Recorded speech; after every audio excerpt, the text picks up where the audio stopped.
Greetings, everyone. I am Taisha, and I am excited to bring you this video. I've been counting down the hours since I made the announcement yesterday. I'm here with our great brother, Mr. Willie Cartwright, and he's been a great support system for me from my early YouTube days when I made the video of leaving Christianity.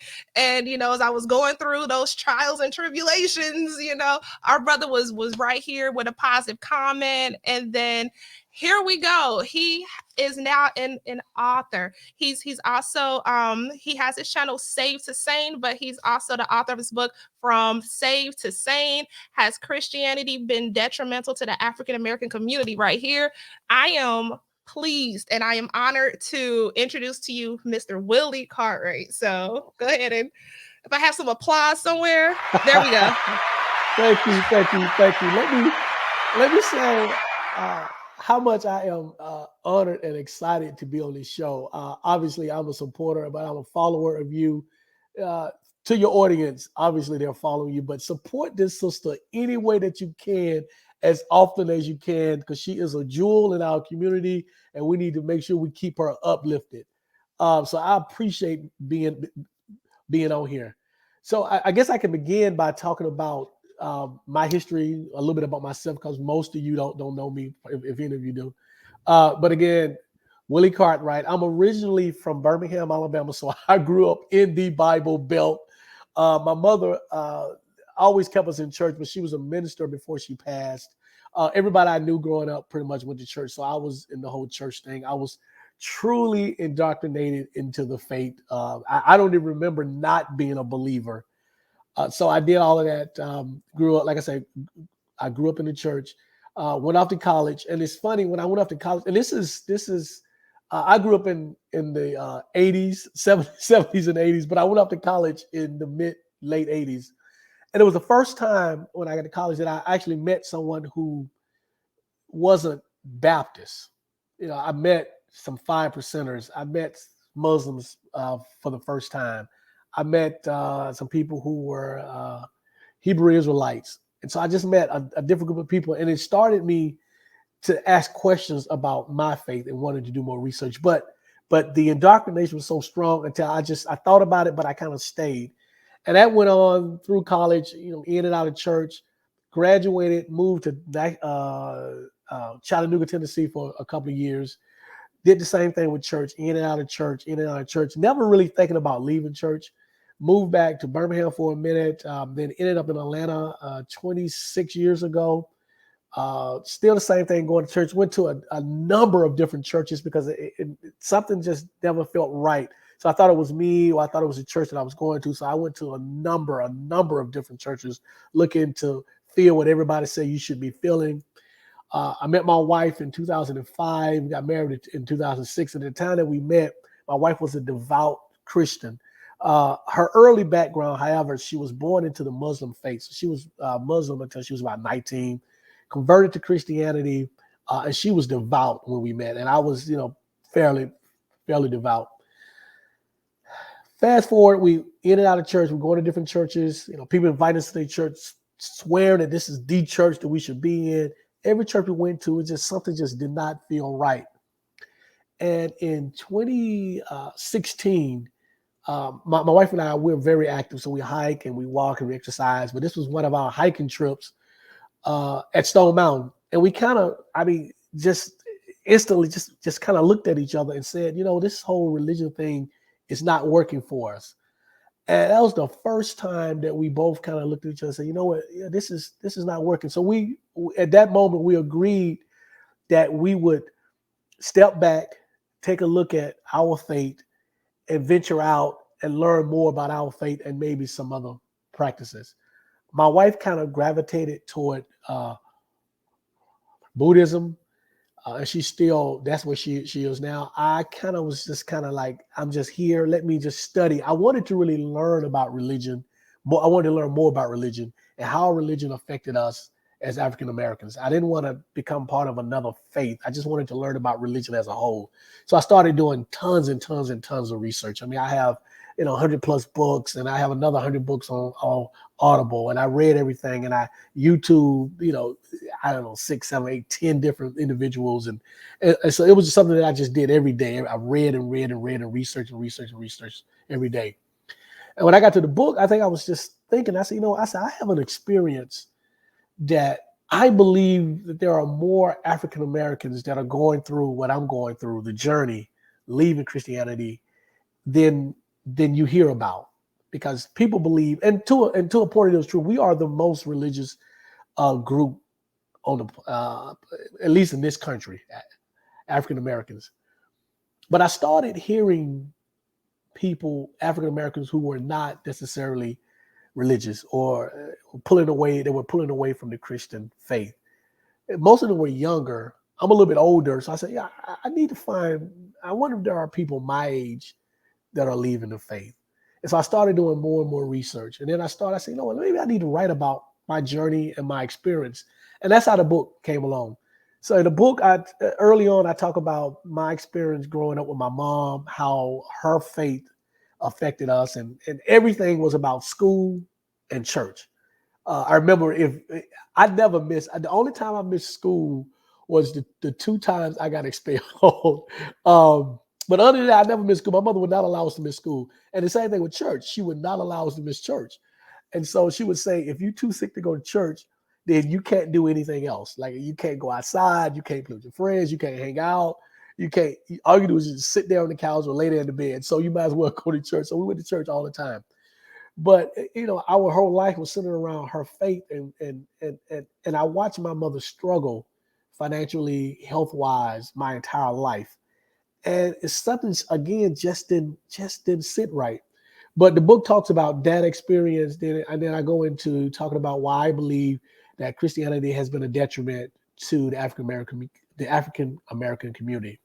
Now, don't get me wrong, I do talk about the good things that this faith of Christianity has been for us historically, and even some of us from an individual level.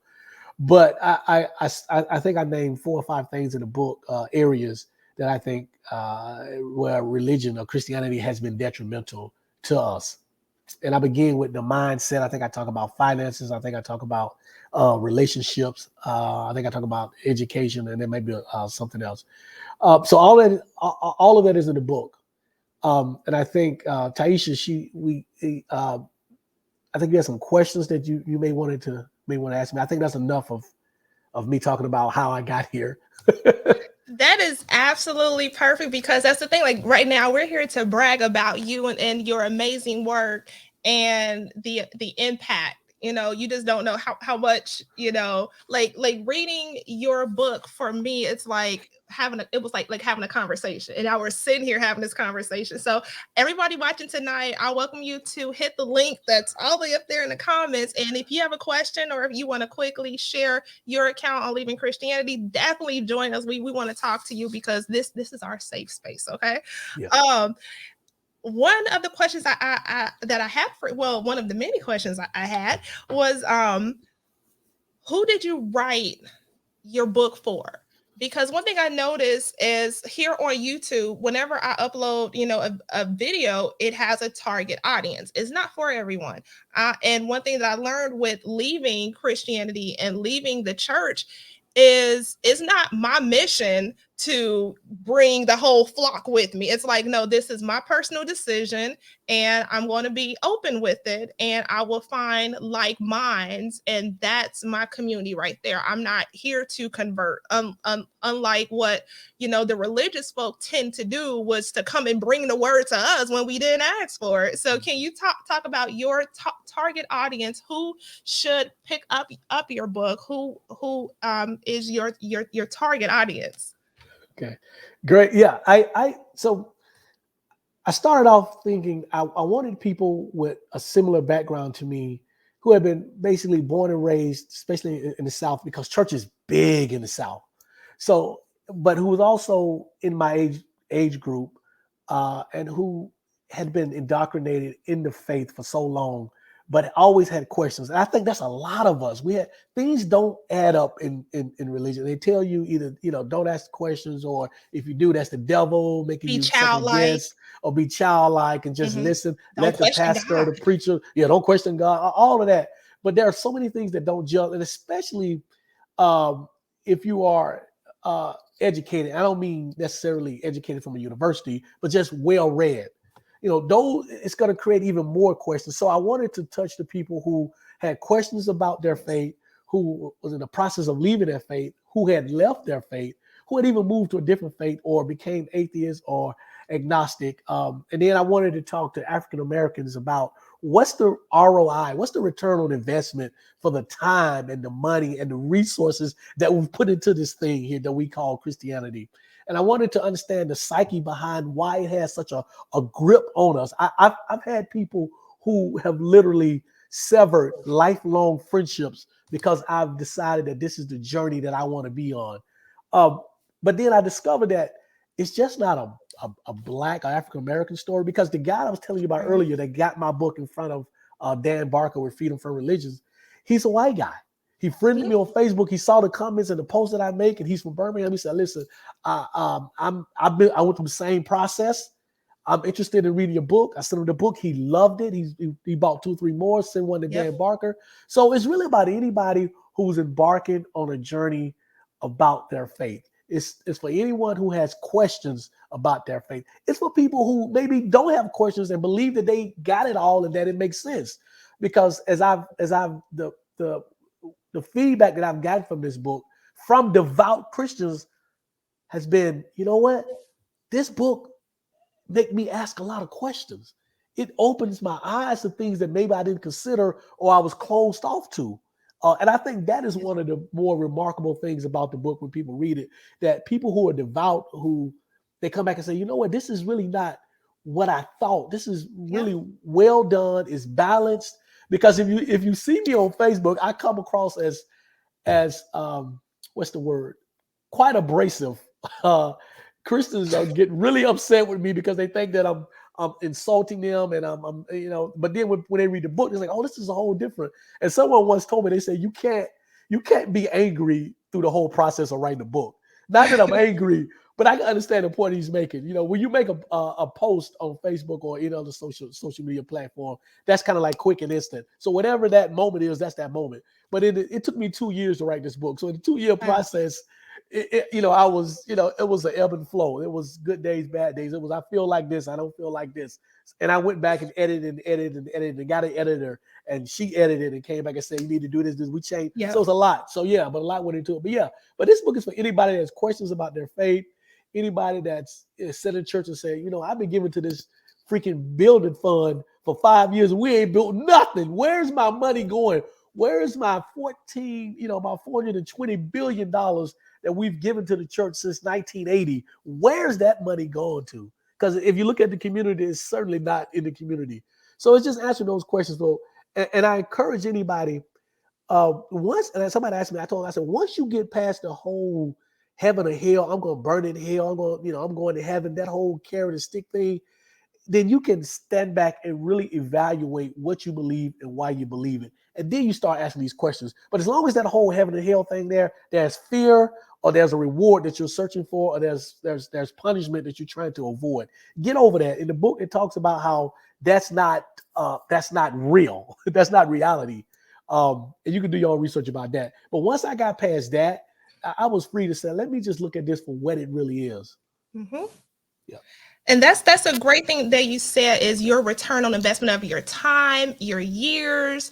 You know, once I looked at, all those years, I'm like, how did I become a better person? Yeah, you'll come across some people, who have done kind things, but people who are in their heart great people, who have morals and principles and values, standards and discipline, they don't need to be threatened to burn in hell, to be kind to other people, to themselves, to not do bad things, and standing up for yourself, and fighting back against something or someone who has wronged you, that's not a sin. It's certain things where we were conditioned to think like, oh, this is bad and God is always watching. And one of the things that I struggle with is that some bad things have happened, but not once did divine intervention come through and stop it. It was other people or you fighting back. And I got sick and tired of people saying, well, it was the God in me. No, can you give yourself some credit? It was you who determined this was wrong. I wanted it to end. Or no, it was me who determined to do good.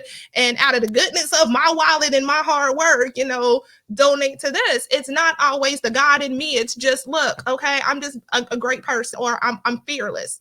Can Mm-hmm. you talk to us about, that kind of learned helplessness and, always giving compliments and credit to something, a personification?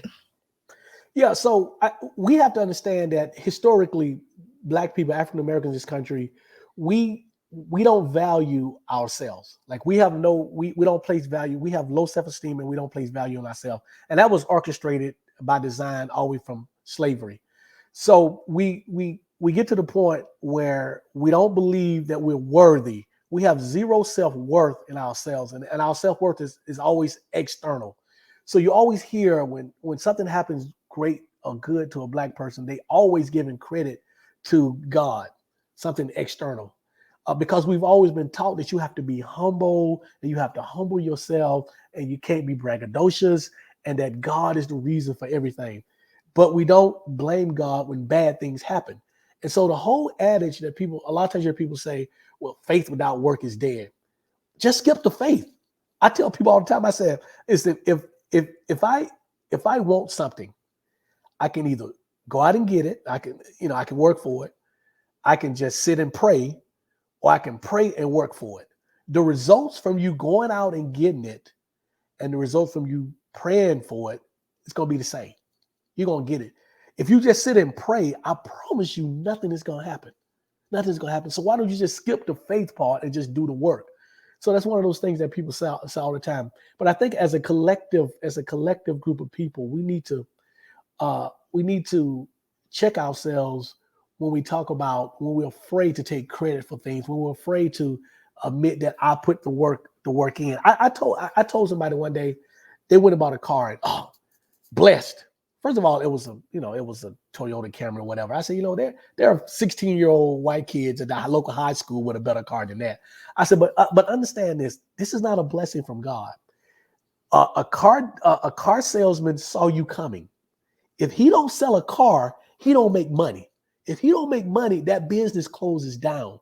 There are more available car lots for you to go to than customers walking through that door for him. So he needs you more than you need him.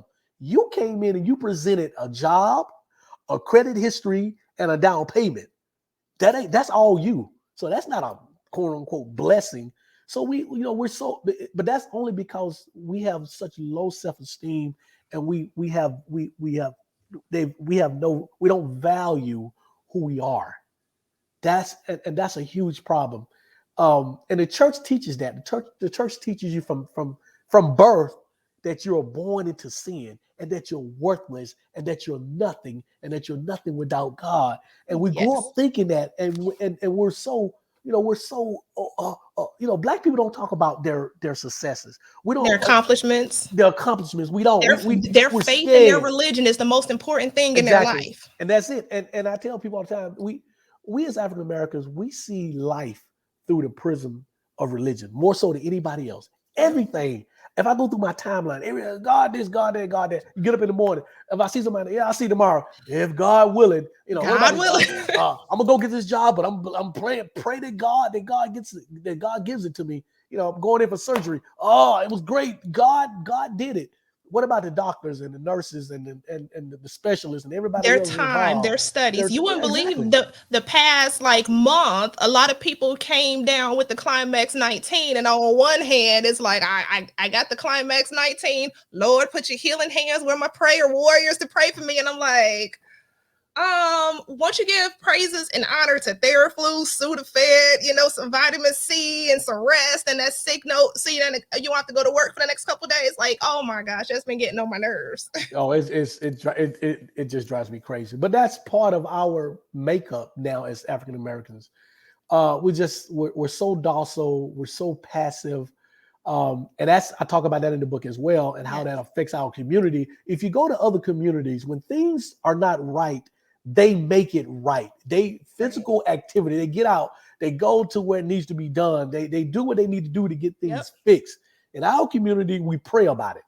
We We stop. march and we Everything pray. stops, Yep, and we got to pray about it. we got to pray When about it. I lived in Hawaii, the beauty supply store, it was open on Sundays, and one of the entrances was closed. However, they had their shrine set up with some incense, a bottle of water, 3 oranges, and they went to work. And then there's a Mexican restaurant that I went to recently, right behind the cash register. They have a shrine back there or an altar set up, and they're open on Sundays. We're the only ones that would shut down shop, and we're going to go sit in church.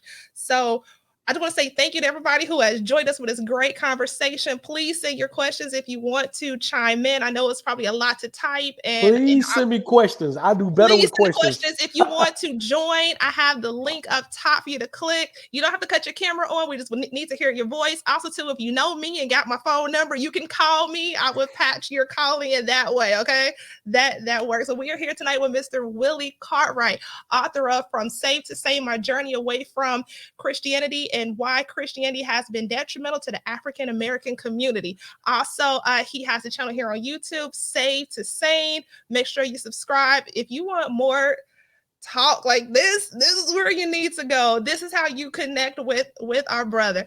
I'm so happy that you mentioned you can also pick up his book on Amazon. I have the link here, Amazon. but if you Yep. go to Amazon, you can get his book. Okay.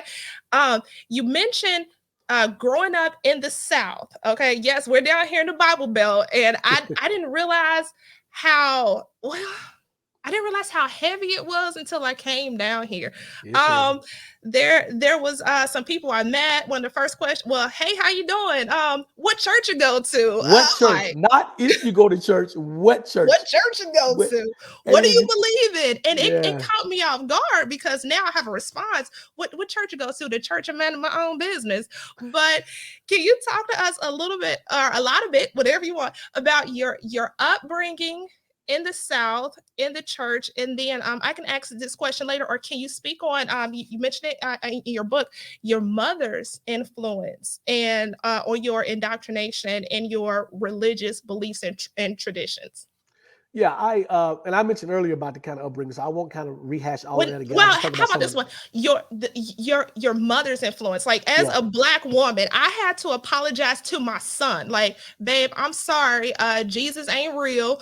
We ain't got to go to church no more. And I'm sorry, I got you baptized. We ain't got to do none of that no more. That was one humble pill I had to swallow when I had to tell my baby that. But he was so relieved, and he was like, "Okay, cool." And he was like, "Can I play my video games now?" Sure. But can you talk about your mother's influence and a woman's influence? With religion and instilling those traditions, and how Black women have been used as that pillar, that staple to keep the church doors open. Yeah. So so the church doesn't function without fear, toxicity, drama, and unfortunately, because of our cultural history, that our women are the bearers of that. Not that they are toxic or all of that, but they seem to get the brunt of that because of society, how we men act or don't act or all of that. So I remember growing up, if you look, and even now, the church is probably 3/4 women. It's probably 3 women to every one guy. The guy there, he's either looking for somebody to date, or he's an old deacon, or he's a pervert, or he's all three. Growing up, it was always the mother taking the kids to church. And my stepfather was around for a few years. So my stepfather, he never went to church. Like my mom would beg and beg and beg. He never went to church. And I noticed that a lot of grown men didn't go to church. Not that they didn't believe in God, or at least said they didn't. it was reasons why they didn't go to church. They didn't trust the pastor. They thought that the whole thing was a scam, blah, blah, blah, the whole 9 yards. But the women, because our sisters always feel like they're stressed and they're under pressure and they need this. And the pastor speaks directly to them, because the at least my mother, and let me speak for my mother, she was the backbone of the family. Even my stepfather wouldn't work. She worked 2-3 jobs, raised my sister and I. So she was always under this, and she was always sick. I mean, she had asthma as a growing. I mean, really bad asthma, but high blood pressure, diabetes. She was on dialysis. She had heart surgery. I mean, you name it, everything. She never smoked, never drank, and was never obese. But it was just so she had all this. So I saw this, and we would go to church, and it was, this was because of God. And she never forced me to read the Bible. I read the Bible on my own. She never forced me to read. The only time we had to read the Bible is we had a program at church where we had to read scriptures or getting ready for Sunday school. She wanted us to be prepared for Sunday school, so you got to read the scriptures or whatever. But so we, it wasn't as toxic from a religious standpoint growing up. My mother was never she wasn't really forceful. Okay. But she wouldn't let me, you couldn't talk bad about God. And no one, and we didn't do that because we didn't know to do that. It was just accepted. But when I got to college, I met some Muslim brothers, and I said, you know what? I'm gonna leave Christianity. I'm gonna become a Muslim. So I go home Thanksgiving like, Mom, I'm become a Muslim. She kind of looked at me, she kind of smiled. And at the time, ham was my favorite food, right? And she said, Muslims don't eat pork, right? I said, oh, leave swine alone. That goes there. That goes that. But it was but that was the beginning of me saying, there's got to be something else. This is not necessarily for me. I don't eat a lot of pork now anyway, but that's for my health. That's for health reasons or whatever. But so we go on and go on. And so let me fast forward. So everything was fine, but let me fast forward. So my mom passed away in 2017. My condolences. Thank you. 2016 is when we kind of walked. 2015 we kind of walked away. The end of 2015 we kind of walked away from religion, right? So I went like months without saying anything to my mom. I live in Atlanta. My mom lives in Birmingham. She was always sick. So I was going back and forth to Birmingham, driving. My wife and I driving. My sister going to see her, coming back. And I would call her every Monday and every Friday. I would call her on Monday, and she would always ask how was church. So I would kind of make up a story. I stayed up late Saturday, I didn't go, or I overslept, or whatever. One day I wasn't thinking. I called her. How you doing? I'm doing good. How was church? And I just blurted out, Mom, you know what? I don't believe the way you believe anymore. And now my mother is anybody who know my personality. My personality is always on 10. My mother is me times 10. She is always on fire, and she is nasty. She was foul. She was nasty. She was me. She would tell you how she felt. That was her. So she didn't say anything, and I talked to her for about 20 minutes on the phone. My wife was in the car, and I was trying to tell her without going into details why I felt differently, and she didn't say anything. Got off the phone. My wife said, "That is odd. Your mother always has something to say about everything, but she didn't say anything." A week passed, nothing. I called my sister. My sister's 2 years younger than me. I called my sister. She said, "Boy, what did you say to Mama?" I said, "What are you talking about?" She said, "Mother said you're gonna burn in hell. You twice. You were atheist. She said that your business is gonna suffer, so you come running back to Jesus." And so when my sister told me that part, she said, "Mother said that your business is gonna fail, so you come running back to Jesus. She gonna be right there with Kleenex in her hand and to wipe your tears." And my wife was so hurt and so upset. I wasn't, because it was kind of expected, because I know how devout my mother was. But you don't know. So I said to myself, so here's another funny thing too. We were financially helping my mother. Right. And our income was from our business. So that just shows you the insanity of some people when it comes to religion. You would rather see your child fail and him to financially struggle, and in the process you financially struggle, if it meant that I was a believer again. And there's a lot of people that think like that. That's the indoctrination. And so that was kind of the weird thing. And so my mother, we never really, because I told her, when I come home for the holidays, we'll talk about it. We never got a chance to talk about it because she passed away a year later. Oh, no. And we never got to have that conversation. But that's kind of how it was. So yeah. Wow. Thank you so much for sharing that. We actually have one of our brothers here with a question. We have Mr. Pirate Brain. How are you doing? How you doing, brother? How you doing? I'm doing well. I was thinking about what you said. I remember when I was younger, I found church so hard to believe, because my grandmother used to take me to church, but my parents were agnostic, you know, and my father more than my mother. And I always found it strange. We were told not to be pretending and making believe.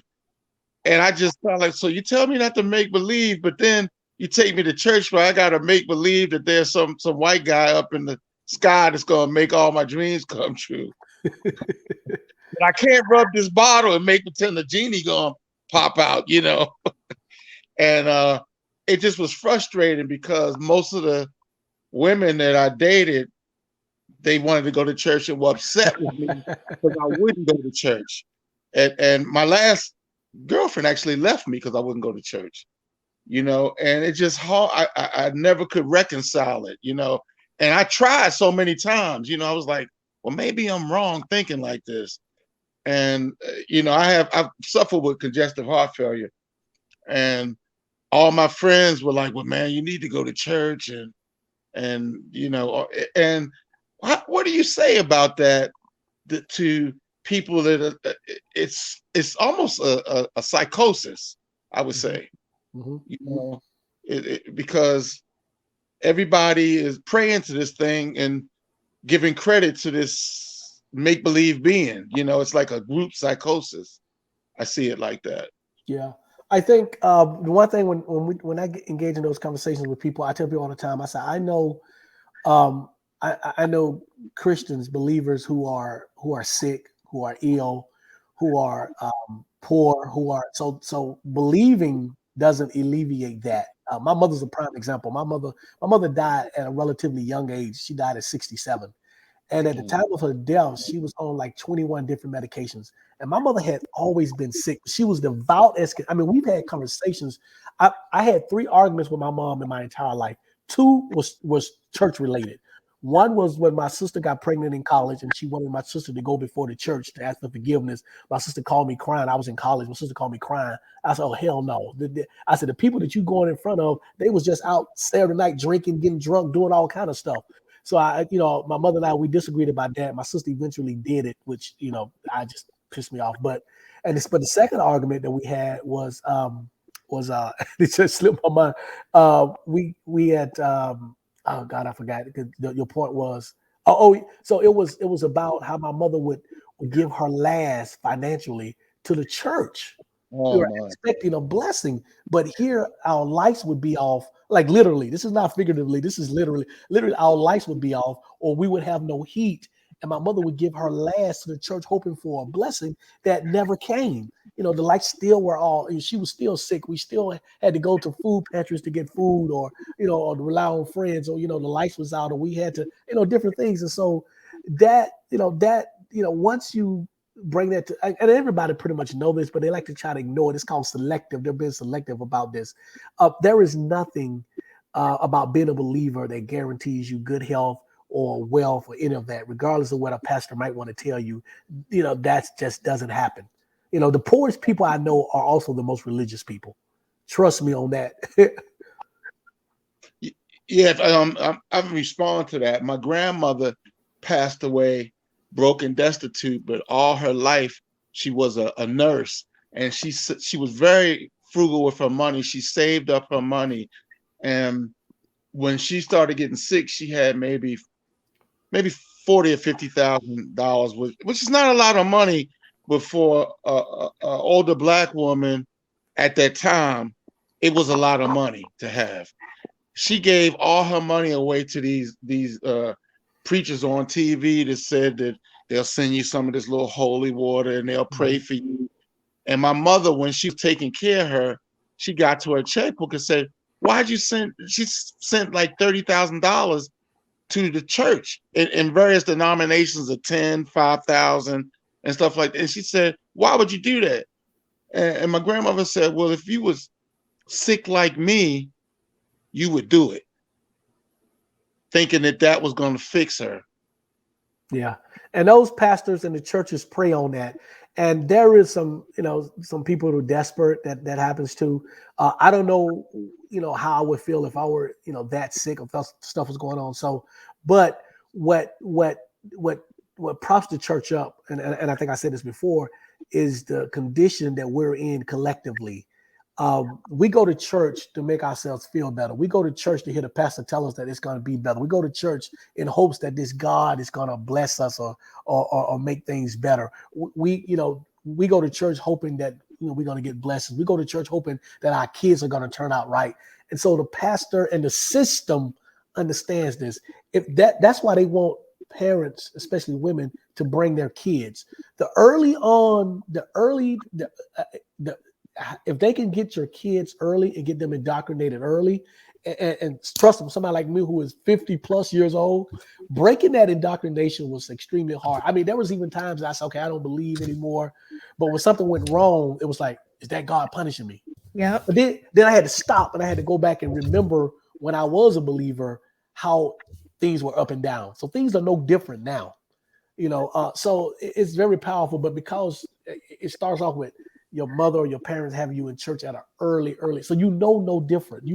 That's all you know. It's been fed to you. It's in the church. It's on TV. It's in all your friends talk about it. I mean, you go to church 3 days a week, 4 days a week. We would go to revivals during the summer, and we would go not only to our church revival, but we would go to every revival in the city almost. So here I am, a teenage kid, during the summer in church almost every night during the summer because my mother we went to the tent services where they would put oil on your forehead. I mean, we've been through all of it. My sister and I, we got stories upon stories, but that's pretty much the par for the course for everybody growing up like that back then. So it's no different. My mother was extremely devout. It came to that. But thank you for your comments, brother. Well, thank you so much. Thank you so much. I really appreciate it.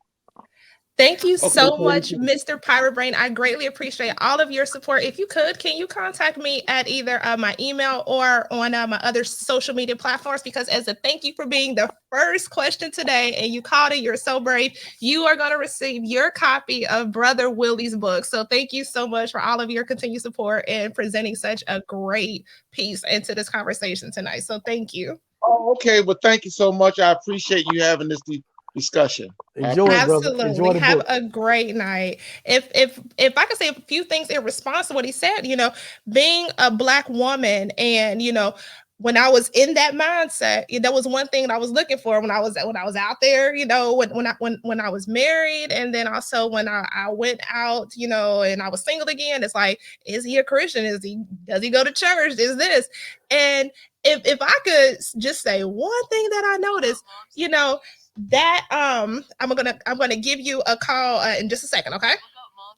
And put you on. One thing that I noticed, okay, when I would, pressure a brother, like, okay, you need to go to the church, get saved with me, come to church. I had ulterior motives. I wanted to go to church and show off that I had a man and, just present this fake image to the church and the congregation, to myself. But then also too, I found that brothers who put it out there, oh, I go to church, and if she's not a believer, I don't want her. That I found it, that was like it was game, because if you respond back like, okay, I'm saved, I'm waiting on God, I don't want to burn, it's a personal challenge to see how fast it can get you to pull down them underoos. It's a game. It's a game. Let me tell you real quick. So the last church that my wife and I attended about 5-6 years ago, we still go to that church to help them do community outreach. They feed people in the community. So we go like once every month on a Saturday, and when we help to feed the people. They come in, they're homeless. We go walk them down the street. We give them food. We do all that kind of stuff. One of the workers there, a young lady, graduated from school. She has her own dental practice. We got to a conversation about relationship. This is like in the church, and she was like, "Yeah, I can't find nobody." This is in Atlanta. I can't find anybody. I said, what are you looking for in a man? I'm looking for a godly man. My wife is standing next to me. Her mother, the young lady's mother's over in the corner. I said, let me tell you something. I said, you need to scratch that from your list. I said, I'm saying you need to worry about finding a man that's going to treat you well. I said, I know a lot of godly men who don't treat women really well. I said, the first thing on your list should be a man that's going to treat me well. I said, you may even have to move out of the South or out of Atlanta to find that. And I think now she lives in New York City, and she has a dental practice and everything. But yeah, that whole I want a godly man or I want a godly woman, that's so us, but it's so don't really make a lot of sense. As we saw, couples who pray together still break up, okay? Oh, absolutely, absolutely. Real quick, we have a question from Brother Kid, Gravity Beyond. Make sure you go subscribe to his channel. His question is, which is worse, Christianity or the church? If you could define those two for us, because usually we will use one term to describe both. What is your take on this question and this perspective and this way of life we have? So I think so. For me, first of all, the church is it's not only the building, but it's the processes that we go through. It's going to church. It's having a pastor. It's socializing with each other. So it's all of that. I think is part of the church. Christianity obviously is the faith. It's the belief. It's the belief in Jesus Christ as a deity, as our God or part of a God. If you believe in the Trinity. So I don't. I don't necessarily. I know people who so well, I don't go to church anymore, but I'm still a believer. Mhm. I think that is just as dangerous, even more dangerous than the church. The church is just the church. The church is a process that we can break away from. Right. Christianity is ingrained in us. It's why we do what we do. It's what keeps us docile. It's what keeps us passive. It's what allows us to turn the other cheek when we should be fighting back. It's it's what tells us that I don't care what happens because it's what tells us I can't wait for the rapture to come. It's what tells us I can't associate with you because you're gay or you have a different belief system. So I think all organized religion, and this is for those out there who say, well, I'm not part of religion, I have a relationship with God. It's Mhm. all the same. If you look at what religion means, it means the belief in a God or a deity. So I don't care how you define your relationship. If you believe in a God, any God, then you're part of a religion. Absolutely. Thank you so much. And real quick, like I said, we are here tonight. We are discussing this wonderful work by our brother Willie Cart right here of Save to Sane channel here on YouTube, and also the author of this book, From Save to Sane: My Journey Away from Christianity and Why Christianity Has Been Detrimental to the African American Community. These are one of the talks, the chats, the videos right here where we finally get to connect with like minds and get out there and have this conversation with logic, not emotion. We're not here to try to convert anybody or be converted, but we are here just sharing our accounts, also coming together and having a conversation that is not popular to have. Many of us cannot sit in a room and have this type of conversation with family members, those who are like minded. We are all over the globe. My brother right here, he's also in Georgia, the great state of Georgia. And real quick, on the line, we have Brother Kareem. Brother Kareem, can you hear us okay? Yeah, I can hear you. I can All hear you right. just Are fine. you able to hear him as well? Yeah, I can hear him. Great, great, great. How are you doing tonight? I'm doing good. I'm enjoying the conversation. If Congratulations on the book, by the way. I appreciate that, Absolutely. brother. I appreciate that. Before you get Um, started, if I can give a quick compliment, and those who have been subscribed, who are friends with Kareem Gideon Music on Instagram, Facebook, brother here, he has known me when I was, crazy in the church, when I was doing did the terrible stuff, So I just want to say, this brother right here, his parents raised him, to be a logical thinker, to not, he was not indoctrinated and all that. Although I may have looked goofy, silly, going to go do these things, he did not judge me. And that's one thing I noticed, is that those who are outside of Christianity, who are outside of the church, those are the most open-minded, respectful people ever. It's those who I find in the church who are quick to pass judgment, write you off, just say all kinds of bad things, wish bad things on you. And I'm not sure if anybody else has experienced that, but I just wanted to publicly continue to tell Kareem, thank you so much for being that example. So thank you for joining us tonight. What do you have for us? okay, thank you for that. Well, I'm gonna tell I lost him. Is he still there? I got back to my ship and I was invited to go to a men's meeting sponsored by the ship's chaplain. These are black men that go there. have a place to vent and talk. But what I've realized that this was a religious group. So the ship was getting ready to pull into Jabal, and they're talking about everybody's talking about what they're going to do, blah blah blah. One of the guys referred if there's anybody who's been in the Navy, who's been into Jabal, they refer to the sand pit as the sand pit, which is just the pier. It has stores and fast food joints and the stage. So one of the guys, I guess the leader of the group, referred to it as the sin pit. And I asked him why. He said, because they're not out there living for the Lord. I said, what do you mean? He said, they're out there drinking and fornicating. I said, so you made it seem like they're out there just drinking and having sex. These are people who working extremely long hours, dealing with BS 24/7. They get a chance to go into a port for a week and want to blow off some steam. Yes, there are going to be some people that's going to go out there and look for trouble. That's their prerogative. I will not look down on people who simply just want to go and drink, have a drink, dance, listen to music, have unwind because it doesn't fit your worldview and your paradigm and what you think people should be. So my last name is Gideon. So which really, well, brother Gideon, you're named after a warrior, the great warrior in the Bible. I said, have you read Judges chapter 8-12? And he gave me that dumbfounded look. I said, okay, Gideon, tell me if this is an honorable man or not. Gideon started a war because the Midianites killed his brother. So he went after the Midianite princes, caught up with the Midianite king.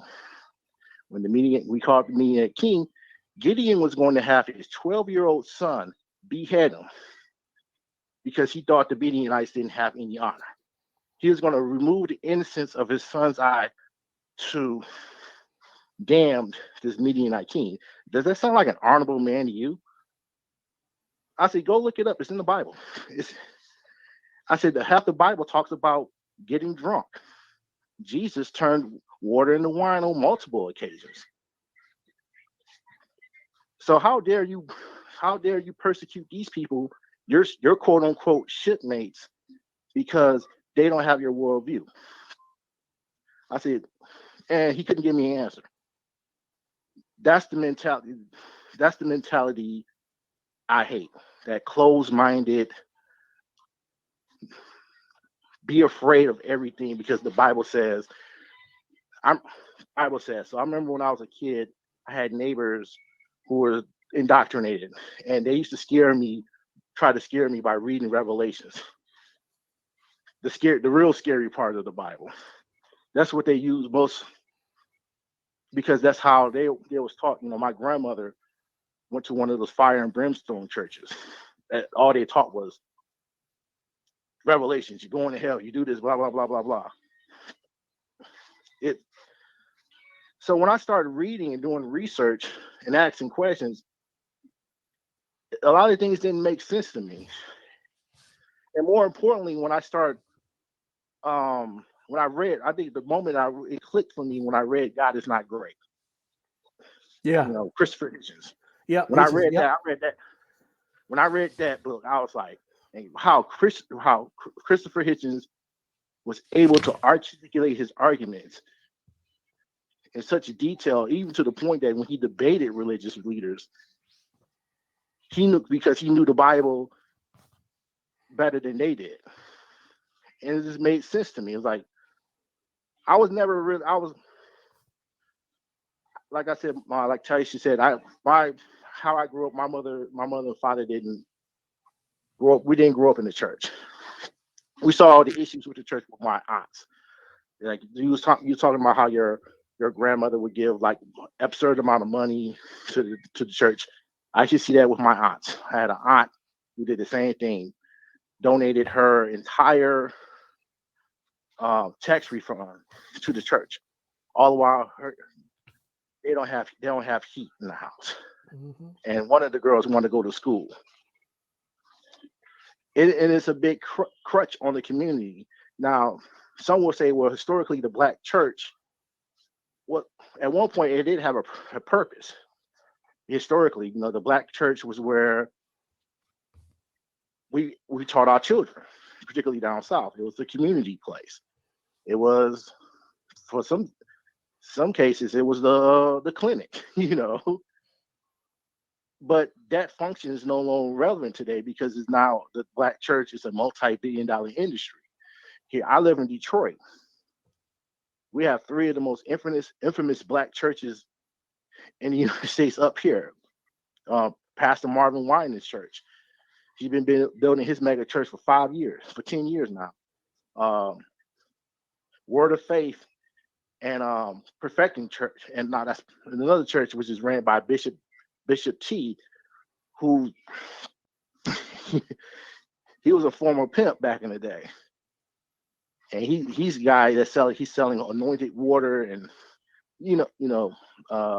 salt and anointed water and anointed oil and all of that. It's all, to me, when I look at it, it's all a hustle, and I don't see nothing reciprocated in the community. Like I said, 60 in the 40s and 50s during the beginning stages of the civil rights community, yeah, it served a purpose, but not anymore. There's all those pastors that followed the king, they all got rich. Yeah. So when I tell black people, I'm in the same boat you in. When I tell people walk away from the church, if you like gospel music, cool. Like gospel music, it's some good music. It makes you feel good. You don't have to go to the church to like that particular music. I said, what it is, you like the idea of someone telling you everything is going to be all right. Well, offering you any solutions for your problems. You don't. It's like you said something that it's better. Like people who just go do the work, people who pray and do the work, and people who just pray. And the people who pray don't get nothing. But the people who pray and do the work still give thanks to Jesus. And the people who just work, they just work. And it plays on our insecurities because as you mentioned, our insecurities are brought up how the religion was beaten into us when the moment the first slaves landed here in 1619. So it's there, and I believe from what I've seen, there is a mass exodus from the black church because these kids are starting to ask questions, and their questions are not being answered. And why is this in the Bible? Why the Bible contradicts itself? So it's important for us as black people, black in America, we need to have these conversations because unfortunately the disease known as Christianity has infected the continent. I talked to a lot of people on the continent. You see the videos. That is deep right there when you said this disease called Christianity. And yeah, you said a lot, and that is just gems right there. Like we can break that up into so many different topics over the week. Brother Cartwright, what do you have to say about that? The last thing that Brother Kareem said was that there is a mass exodus going on. For the past 2 years, those who are, we accept the evidence before us. We saw that the church has been very powerless. It has zero power. Can you talk to us about what you have observed in this mass exodus from the church? So first of all, let me say thank you to Kid Gravity Kareem, and Jason. Kid Gravity and Jason for subscribing to my channel. Thank you so much. Kareem, thank you for your comments and this which led to a question. One of the things that we know is that those millennials and younger, they're at the point where there are 30% of them are what's called nones, which is people who are not affiliated with religion or church, or non-believers, whether they be just, I've left the church, I'm no longer go to church, or I'm a hardcore atheist. And so that is a huge number. Fortunately, African Americans are following along in that trend. Unfortunately, not at the same numbers. This is something that's this disease, as we now call it. It's going to take us as a community a lot longer to get over it. only because it's become who we are. Our faith as African Americans is the very essence of who we are. And somebody said something: that God is replacement for critical thinking. Absolutely, God is the easy answer. It's the easy way. It's when someone says, "I'm gonna pray for you," that means I'm not gonna do anything. Yes. That means I'm good. I think I've done. I've said. So That's all I'm yeah, gonna do. but I do like but it is a fact that everybody across the spectrum starting to wake up and leave Mhm. religion, and even black people. We're going to be the last that leave, but our young kids are leaving because they ask questions that they either don't get an answer for, or they get an incorrect answer, or they don't get an answer that's sufficient enough. They go to the internet, they do the research, and they say this two and two, it's not six. So something is not adding up. And so when they go to their pastor or their parent, their mother, whoever is talking to them about religion, they don't get the answer. And there's so much material out there that you can read or listen to or download that we didn't have, quite frankly, in the 70s and 80s and 90s growing up. We couldn't even ask questions. It was we couldn't get this information. You would hear about a book here and there. I mean, you would hear about before the Mayflower, the ISIS papers, or some of those books, but that was Yep. few, and I have both of those books in my Mhm. library. But that was far and in between. You really couldn't, and it wasn't. It was you was shunned upon. I mean, you was looked at as crazy if you had these questions. Now, and I think Tisha, we talked about this. Some of the backlash. We're talking about Yes. the. So I mentioned this to her. I have actually lost uh, lifelong friends who have seen my stuff on social media and the book, Family. and family who won't have anything else to do with me. My Mhm. sister is very devout, but we are so close. She says that's you, I'm me, and she won't even let people talk bad about me, even though she's a true believer. But that's my Mhm. sister. Her and I are extremely close. But outside of that, there's people who I love you in spite of, or there are people who like I don't want to have anything to do with you. I had a guy I grew up with who we had this conversation. This is a really really really quick story. A few years ago, that was at this university, overpass fell and it killed about six students, right? Wow. But so this guy who's a friend of mine, he posted, "Ain't God great? The underpass only killed. God could have let this happen when school was in, because it was spring break." He said God could have let this happen when school was in, and it would have killed many, many more people. And so I read it, and on Facebook, and I said to him, I said, "Brother," I said, "go tell that to the six families that are missing a loved one. Go send it to all of their friends." I Yep. said, "What kind of God would allow these six people to die, but you were happy because it wasn't 30 or 40?" And he said, he said, "That's the last straw." He said, I'm going to unfriend you. We're not friends anymore because I don't want the people that follow me to see what you're saying and what you're talking about. But it's been others. I mean, and then there's some passive aggressive stuff that go on. I might make a post. 2 days later, I have a friend that'll post, "Stop believing what all these people say about, God is real and Jesus is your savior," and go on and on. But I think that the one of the things that kept me going early on when I started all of this was that I would post stuff and I would get, 15 people condemning it. I would get one or two people that would be like in support. Now it's more. But I Yes. would meet people out like at the gym or at the grocery store who follow me, and they would say, "Brother, I'm behind you 100%. I'm with you, but I just can't post it because if my wife saw it, or if my mother Yes. saw it, if my boss saw it, or I would lose customers, or I would lose." But they was like, "I'm 100% with you. I've been having these same thoughts or whatever." Yep. So to go back to what we talked about earlier, one of the reasons why we do this, Tisha, for you as well, is that we create this space that allow people like us, our mindset, the free thinkers, Yes. the skeptics, to come in and say, "Okay, we have a space.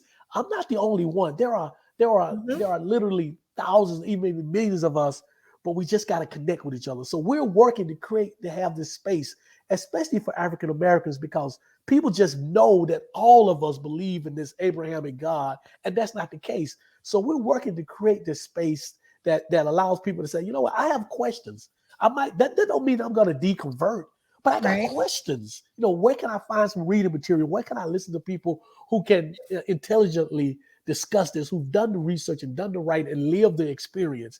And that's one of the things that keep me going, because I know that this space is needed. for the on this journey that we're on. Just want to say thank you so much to Brother Kareem for calling in, and because of the gems that you dropped, we have some more people joining us. I'm going to bring up Brother Jay Shine. How are you doing, Brother Jay Shine? You are live with us. You guys hear me? Yes, Yes, we sir. can hear you. How We you can hear doing? you. How you doing, brother? I'm doing good, brother. Hey, thanks for doing what you're doing. Hey, shout out to you, Taisha. Um, I just want to pick up real quick what you were saying about coming into what I call right knowledge and then dealing with loved ones and friends and Mhm. and I think all three of us can attest that is a stressful endeavor. Yes, sir. Yes, sir. It is very stressful. They treat you like you the devil, you the wicked one. Oh. You come to hinder, and I beseech you in the name of Jesus. They treat you like you Satan yourself. But Mhm. what I've learned is that people are going to have to come into information on their own accord. Unfortunately, it's and I want to give you props for doing what needs to be done. And um, one of our great scholars said, everything the dominant society does, it moves for war. They weaponize their economy, their literature, everything, and that's the only way we're really going to have to deal with this. So I want to appreciate you and thank you for giving us another tool, because that's what this is. This is a Absolutely, tool. brother. Absolutely. Because people got to come to their own, beliefs in their own time. So being able to hand this to somebody is yet another tool. And so I bought 3 copies just now. Oh, I'm my brother. gonna read it. Appreciate it. Thank you so much, brother. Oh, Thank you that's so much. nothing. Because if I like it, if after I read it and I like it, I'm gonna buy more. Because You I'm gonna gonna give it love to it. people. I'm gonna give it to people. I'm gonna give it away. I'm good. No disrespect to you. I don't need the book, but I'm gonna enjoy the book. I've done my research. I've been doing this. I've been awake a long time, but I do know we need tools, and I'm going to support your efforts and your works and making sure we get these tools to as many people as possible. So we all got to do our part. So you buy the book, family, read it yourself, and then give it to somebody. Give it to somebody can use it. Brother, I am humbled, brother. I appreciate that from the bottom of my heart. Yeah, absolutely. And you said something. We all on a journey. We all have to get this information on our own time, but we also need the material out there. Right. We need. I've read. Probably like you, I've read so many books, and I'm so fortunate that information was out there to kind of reinforce, confirm, how I was feeling, and that I'm not the devil, I'm not Satan, I'm not, the Antichrist, everything I've been Clearly not, called. brother. Yeah, Clearly not. everything I've been called. So yeah, absolutely. So this is like you said, this is just one piece, this is one tool. This channel, the podcast that we do, anytime we speak up, there are people that I follow that are African American. There's a Dr. Anthony Penn, Jeremiah Camaro, all these people. I think Shakiva Hutchinson out in California. Mhm. All these people are where we are, or they're a part of this journey. But they've created this space. I quote uh, Brother Jeremiah Camaro in the book. Hmm. We talk about it. He said that Jesus is white because he's white in Walmart. And so a friend connected us, right? So a friend connected us. I didn't know. I follow his brother. He got these slave sermons on YouTube. You have to go to him. It's Yes. just Right, right. crazy. So I've watched almost all of them. So I finally Mhm. met this brother. We had lunch. He engaged me. We had lunch. We talked about it. And so when he said it, I kind of paused for a minute. And he said Walmart is the number one retail in the world. He said, and every time somebody go in there and they see a picture of Jesus and it's a white picture, that becomes who he is, right? Hmm. Yeah. And I don't get on this whole thing about this race, because I tell people all the time. I say, just because you make them black, don't make them real. And I'm not talking about necessarily the human Jesus. I'm talking about the divinity. So you can do whatever, you can be black, white, whatever, but that's just part of it. So I quote this brother in the book, and I say all that to say that there are many of us out here on this journey. We just got to connect. We just got to find each other. Yeah. You got to search and search, because I mean, Yeah. we're so afraid to speak up, and and rightfully so, because of we get ostracized. And then when I started this journey, I think about this. 6 years ago, I did not know any black atheists, not one. But when I got friends who are atheists, friends who are agnostic, I got friends who are everything. But Yeah. I was almost 50 years old before I met another black atheist or Right. people or someone who would openly admit that they were. And so Right. now I know many. I have many friends, and they are wonderful people. So it's just about getting on this journey. The doors will open. You'll connect with the people. You'll find your tribe. We'll all find our tribe. We'll connect, and hopefully our kids and grandkids and great grandkids can grow up with the ability to be free thinkers. I'm not Right. saying don't become a Christian or don't become a Muslim or whatever, but at least understand why you're doing it. Do the research. Be a free thinker before you Mhm. jump into it, and that's all I ask. Yeah, and I feel you, brother. That's powerful. And me personally, I only pray to my ancestors. I know who lived and died for me. One of them was Lucy, my grandmother, and her grandmother Mimi. You understand? I know my ancestors, my grandfather Robert. I know who lived and died for me. I don't do the space god thing, but Bro, I do consider somebody, myself. while you say, I gotta say this real quick, because before I Yeah, forget bro. it. You said something. Somebody looked at me like I was a fool one day because I said, the people who really die for you are your ancestors. It's Yes. those people that got beat and whipped, and the only reason why they lived, only reason why they kept fighting is because they literally said, down the line, somewhere in my generations, it won't be like this. Mhm. Those are the people that die for you, not some Yeah, dude that you think died 2,000 years on the cross. Your ancestors, your great grandparents, your parents. Those are the right. people who really People died for who you, bro. lived and suffered, Who through literally Jim lived and Crow stuff. and Yeah, slavery, so you can be here to breathe. You know what I mean? You exactly. exist because these people survived. So I don't understand why we caught up in some space god, but I do consider myself agnostic, and I'm gonna tell you why. Because I do believe there's a higher power. The thing is, I'm humble enough to say to myself and to others, we don't know what it is. We ain't been past the moon. So, I'm gonna just tell you a real quick story. Mhm. Not, yeah, my daughter, I'm a single dad. I was picking my daughter up one day from daycare. She was like 4 years old, right? And it was like preschool. And, there's rules to the universe because my daughter asked me a question. I couldn't answer it. You know how your children ask you a question and it frustrates you. You're like, man, shut up and get in the car. It was one of those moments, because she said, Dad, why is the sun round? I said, well, because it's a Wow. sphere, it's round, But she said, but like, why is it round? Why is it not like, a different shape? And I couldn't answer the question. But what she was recognizing, even in her small mind, is that there's rules to this ish. Mhm. You know what I mean? That's why things are round and we have different combinations of elements and compounds. This is what we call science, right? Mhm. So it's all math. And when you look at the stars and you look at different people, you're looking at different compositions and different equations manifesting itself. So it's like there are rules to the universe and we have a lot to learn as human beings. Unfortunately, there's a lot of dogma and arrogance that exists on earth, and we can't get no further than where we are because of the powers that be, and we got to break through that. And that's really the tragedy of human history, robbing us of our history, real Yep. human history, and also holding the human being back from being greater than what it is, Yeah. being this 9 to 5 slave that we are day in day out. For whose purpose, I don't know, but Absolutely. so we have a lot of work to do, family.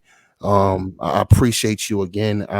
Thank you for your works. I can't wait to get the books and read it myself. And I'm gonna drop my email in the back chat. I want to send you something. So Oh, absolutely, if brother. you can email me at PO Box, whatever. I'm gonna mail you some books. Okay. Um, I'm gonna Great. pay for it and send it to you. And Awesome. I owe Taisha some stuff too, but I'll Okay, hit her yeah, up. I'll make sure I get that information. Let me say this too. So it's all right to say I don't know. The reason why we have gods, or at least the gods that we know of, is because human beings couldn't stand the fact that they didn't know.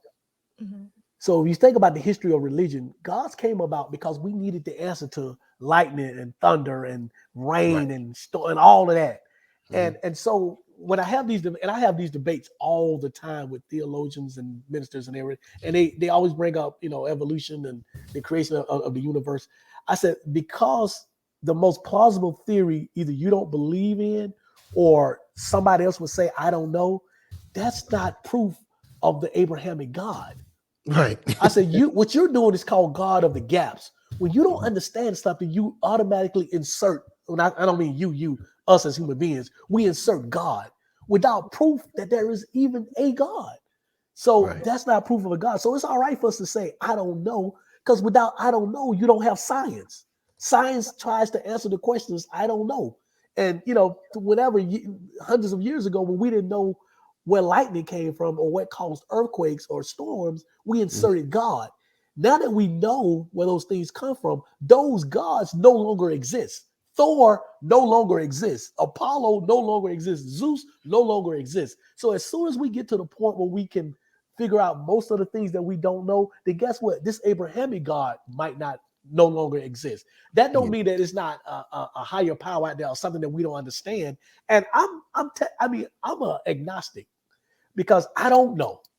I don't think we all know. But this is what I do not believe in the Abrahamic God or any deities that I know that I've seen or come across. But does that mean that there isn't something out there? It might not even be a God. It might not even be supernatural.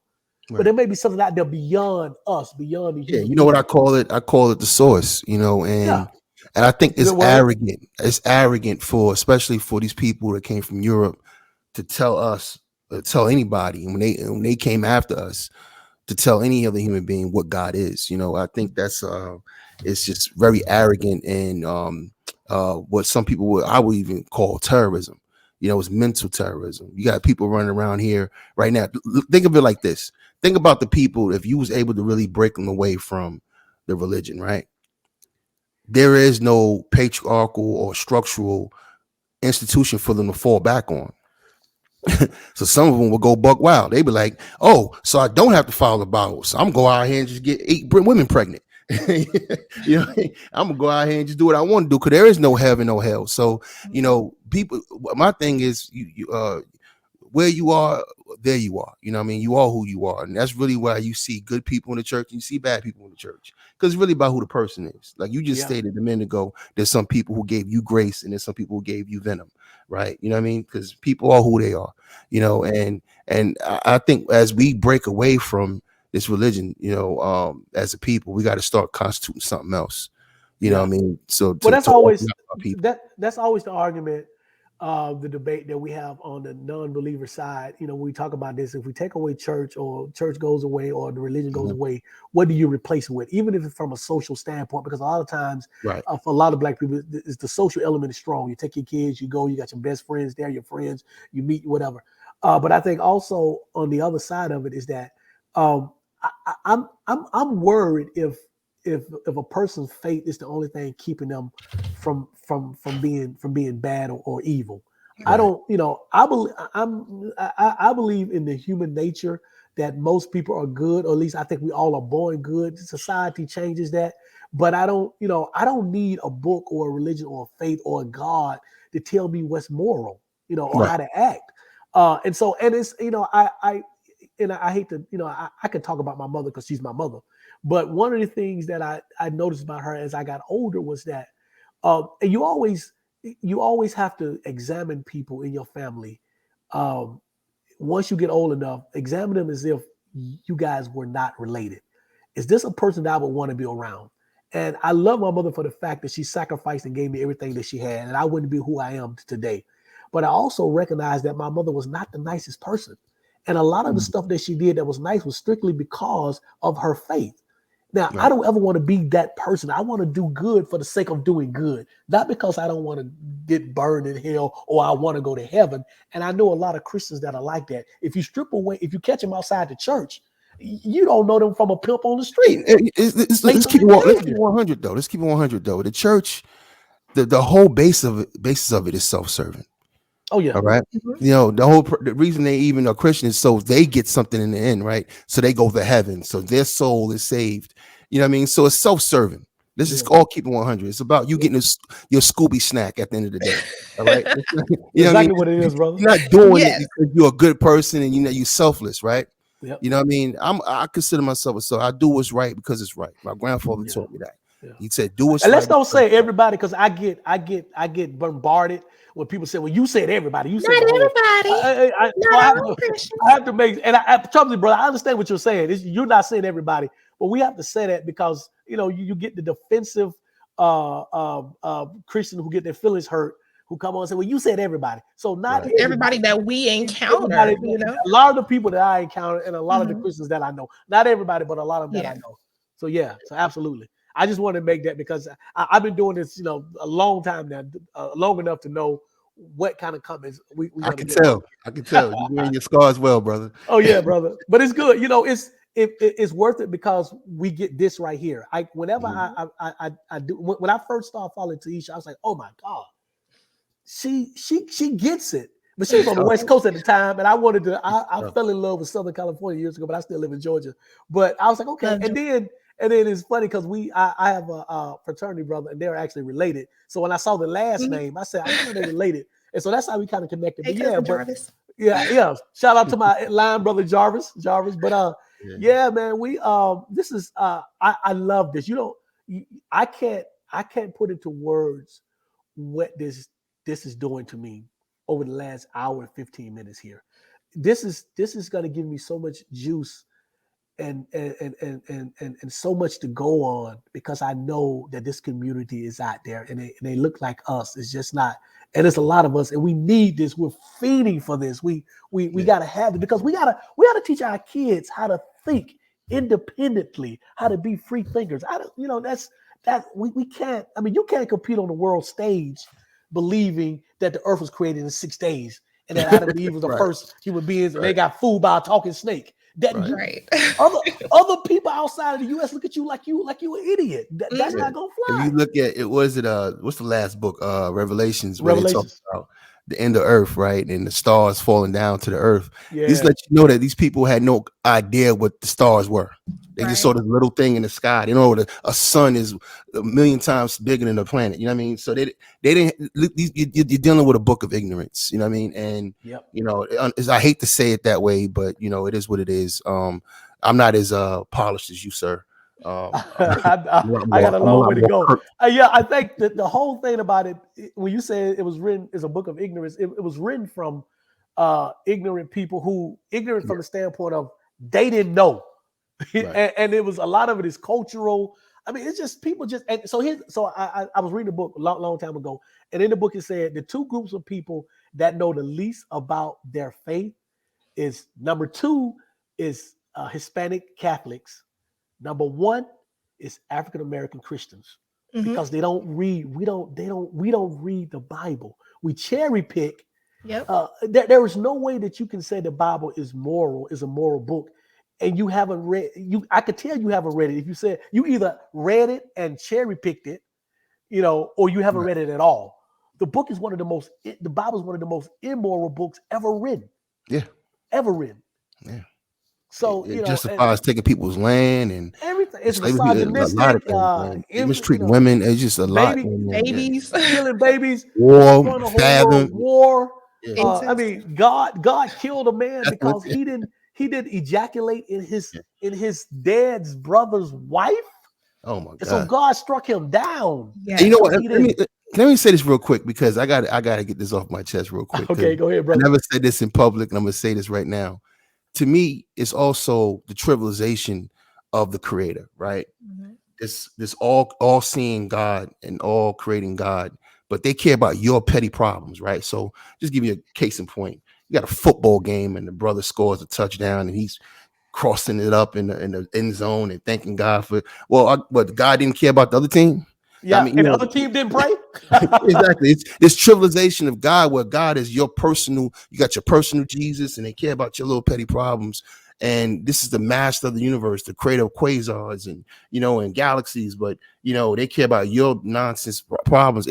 To me, it's a very immature thing, when you really strip it back and look at it, and it's unfortunate. My grandmother died in it. I love her to death. Very strong black Southern woman, Yeah, yeah. My mother but died in it. My grandmother, everybody. yeah, but we're part of a bloodline, and I'm gonna just get out of here because I want to fall back and hear you talk. We're part of a timeline, family, and we're part of a bloodline and a timeline, and our time on this timeline is a dot. We got people coming after us. We had a lot of people before us. There's more coming after us. So there's a lot of things we're not going to see done in our time, but that's okay because my kids going to live through my daughter's kids. My grandchildren are coming. my great-grandchildren to come in. We got to correct this at some point. We can't let's let it keep going the way it's going, because our people are right now living in complete ignorance. You know what I mean? And we got to do the best we can to correct it. So, thanks for having me up, Taisha. I don't want to be long-winded and take up too much time. I'm going to fall back and hear the brother speak. I appreciate you, brother. I appreciate everything, brother. Awesome meeting you, man. And I look forward to, corresponding with you in the future. Absolutely. And don't forget to email me, because I really want to send you something. Okay. All right. Is this your email, Jshine? Yes. Yeah. Taisha, can we? And I will send you that on Messenger as well. Okay. Send me a reminder on Facebook Messenger, and I will coordinate that as soon as we get done from here. Okay. Yes, ma'am. Absolutely. Thank you. Thank you. Yeah, this is awesome. I'll answer any questions or whatever topic you guys want to touch on. This is awesome. I think this is much needed. I believe you actually have like a weekly live stream. We have a weekly something. You got your podcast. You have everything right here, because we are community. This is us right here. And one of the things, we had a few questions come up really quick. And again, we're coming from your wonderful book here. Real quick, we had two questions, and I'm going to tie that into your book as well. Okay. Someone wrote, where is it? Oh my gosh, it was something. Yes. Okay. So when we tend to leave, or for me, when I left Christianity, since I let go of that fear, like, okay, I'm gonna burn in hell for believing in something else, or that's demonic. That's the first thing I take out of my vocabulary. That's demonic. Mm-hmm. So, when you were speaking of praying to your ancestors and things like that, and going from Christianity to your ancestors, maybe some people went from Christianity to Buddhism, or became agnostic or atheist, and that's one of the questions that had came up. Oh my gosh, I didn't click it before I scrolled down. And that was from Got the Juice, and then someone else had another question just like that as well, and how some people went from Christianity or whatever they believed in to spiritualism. Can you speak on on those different paths of exploration that one may go on, and how did you come to yours, where you're at now, without the fear of reprisal or burning or anything like that, where you are content and satisfied with your belief system, whatever it is or whatever it isn't? Well, I always begin by saying, I think for each individual is different.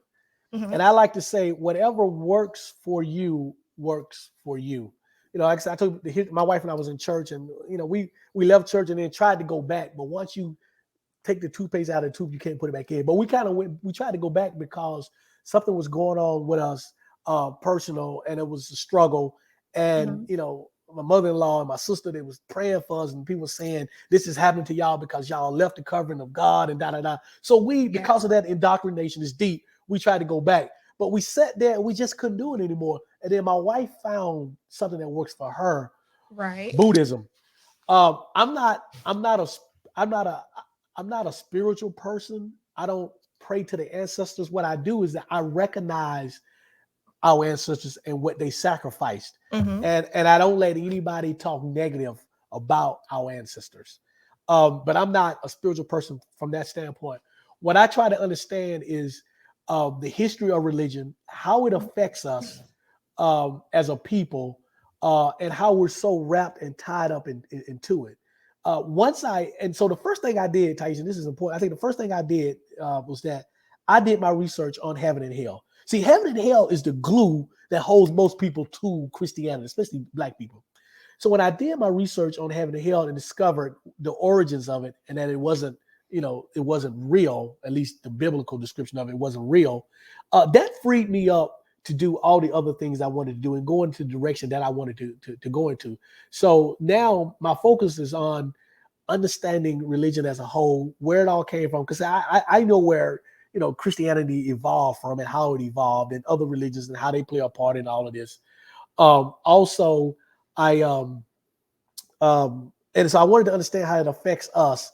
And so, because I want us to be responsible and accountable to ourselves as a community, one of the things that prevents us from being as accountable is our mindset.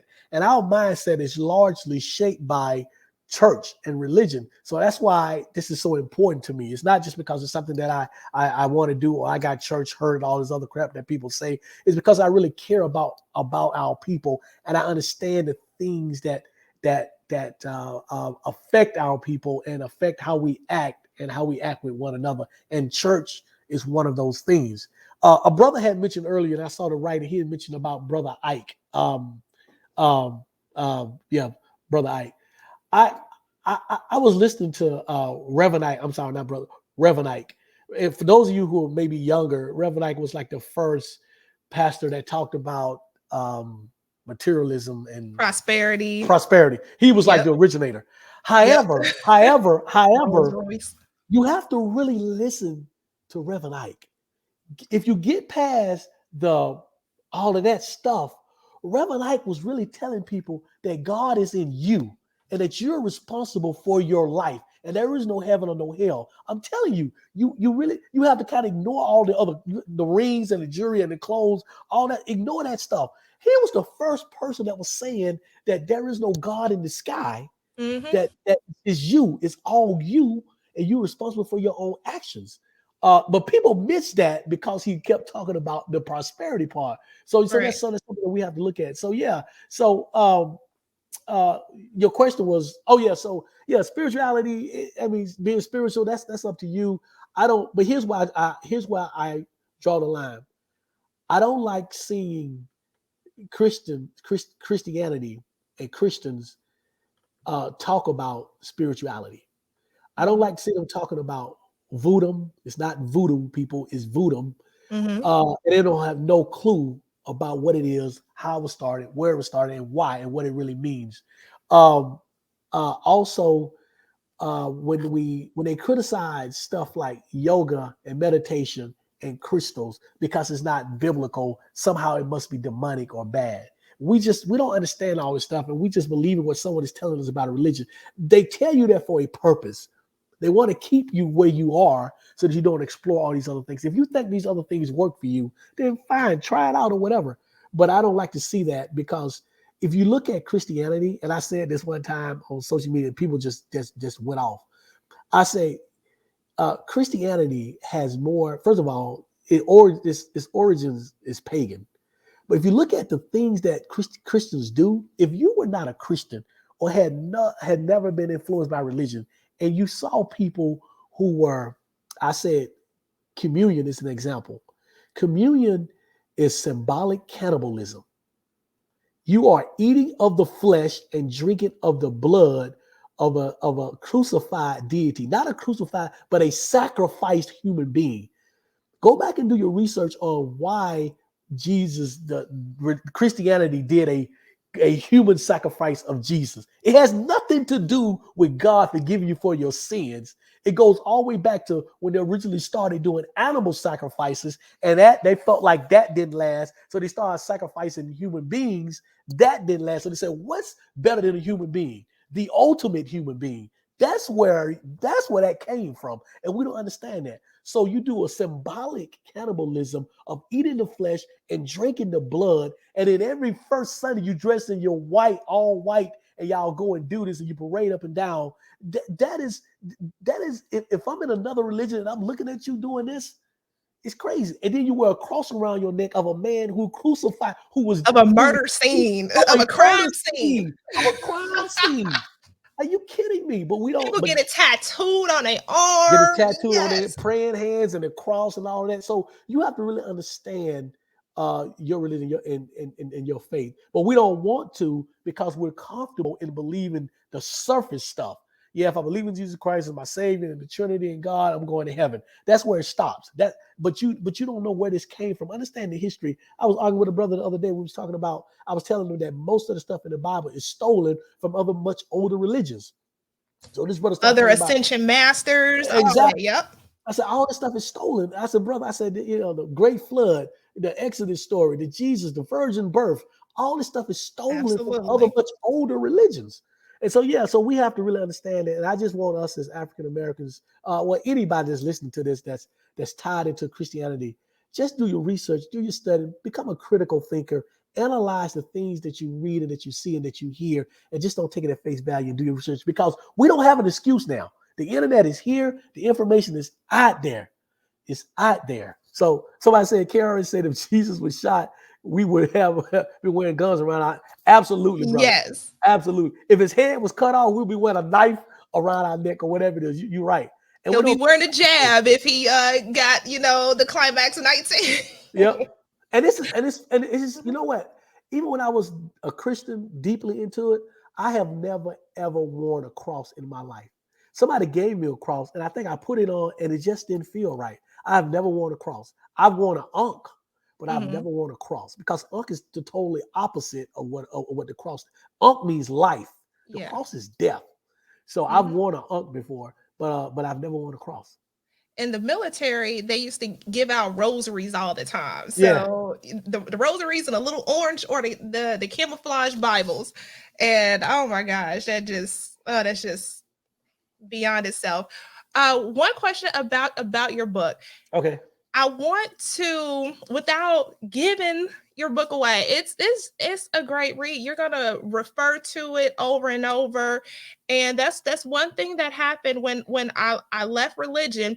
I had to go do my own research, and as I've shown on my channel, I've become a book pack rat. But when I was in religion, I only relied on that one book, and that was my truth. However, once I left and once I started leaving and confirming things, I actually went to a Catholic university. And that's when I started collecting books. I couldn't get my hands on enough books. But with yours, how it's laid out, and if you can talk more about what the future reader is to expect, you actually use many sources, you provide many references, and how your book is structured is not just like your diary for your life story. No, you actually have it broken down from your experience. Then you bring up contradictions, which is a great documentary by our brother we mentioned, Jeremiah Jeremiah Kamara, that's Kamara, on God, Amazon. yeah, Contradiction, go watch that. you gotta watch it. And you also provide current events. You also provide, scriptures that actually support, the contradictions. And then you also provide a timeline of events where people took their religion and their beliefs to the extreme. You know, can you talk to us about why you chose this layout, and how easy it is to use your book as a guide? Not only reading it cover to cover, but also going back and using it as a resource. Can you talk to us about the structure of your book? So as I was writing the book, I thought about me as the reader. Because I feel like I'm the common man. Mm-hmm. And number one, I didn't want a really long book that got into a lot of the stuff that could have been that could have been confusing. So I kept the book. I think it's 140, 150 pages or so. So I kept it short from that standpoint. Number two, from a credibility standpoint, I didn't want people to come back and say, well, you said this and that, but where's that information? So I cited as I wrote. And then at the end, I also had some other sites. So I wanted from credibility standpoint, I wanted people to be like, okay, yeah, if I go to the Bible and it says this, yeah, this makes sense. Or I can go to this other source and this book by such and such. And yeah, absolutely. So that was the second thing. And then I wanted it to be easy to read and easy to follow. I didn't want people to say, okay, because I'm reading, I have Audible is like the greatest thing ever created. So I have 100 plus books on Audible that I listen to while I'm working out or walking or doing whatever, but I also have, hard books. But I wanted for people to be able to read this quickly, get the information, and then be able to go back to it and use it as a source. So when you do this, you get on this journey and you have these discussions or these debates or these dialogues with believers or other people, you can use my book and say, well, here, blah, blah, blah, blah, blah. And so when I have these dialogues and these debates with people, I don't deal with emotion. I deal with facts, what can be proven, what has been proven. And that's why most, if not all, of these people walk away, because they're dealing with emotion. You don't have proof of what you're telling me. If you have proof of what you're telling me, we wouldn't be having this conversation. So I'm telling you facts. When I tell you that scientists said that there's no proof whatsoever of a worldwide flood the way it was biblically, there are sources that I can tell you, there's books I can tell you to go read, or you can do the research yourself. But you don't have a comeback for that. All you have is, well, God works in amazing ways and he can do this and that and other. That's emotion. That's emotion. So yes, I wanted the book to be easy. I wanted to be an easy source guide, an easy reference guide. And I also wanted to have the reader read what I said, right? But then have the opportunity to follow or to read many other people who are experts, way more so than I am in this field. So you could take what I say, okay, so but here's another source, and here's another source, and here's another source, because this is going to help you along your journey. And I'm trying to read what this is saying. So what is the definition? Oh, it's a question. Okay, let's take this question. What is the definition or belief for people who believe in God, but not organized religion? Apologies if you've answered this question before. What is the definition or belief for people who believe in God but not organized religion? It's Thank you for the super chat. Yeah, thank you for the question. So think about this.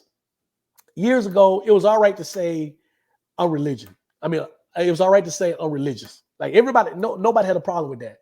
Mm-hmm. Then when people started challenging, or religion started getting a bad, a bad rep, people start saying, "Well, I'm not religion.